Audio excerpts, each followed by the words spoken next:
Na ndio mnaona shida ya rais kwenda kuchukua mtu mwenye anaishi maisha miaka ya bonus. Mnajua miaka kuishi dunia hii ni miaka 70. Nyinyi mnajua Francis Atwoli ako na miaka 78.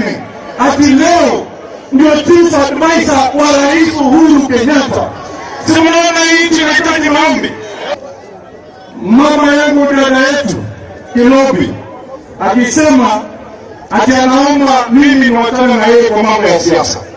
Mimi nataka niambie wewe Kilobi nikiwa hapa nyumbani, inafaa jue wakati Atwoli anaita mama Rachel majina, mama wa taifa ule sisi tunaheshimu, mama ambaye hachokozi mtu yeyote, mama ambaye anajua kusema tu Bwana Yesu asifiwe, inafaa jua anachokoza wananchi wa Kenya.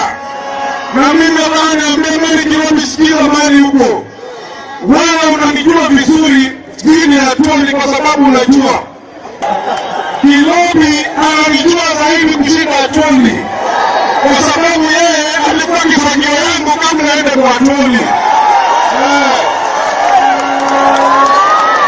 Tuendelee usiendelee, Atwoli na mheshimu usimheshimu, usipomheshimu na sisi pia tutakosea heshima.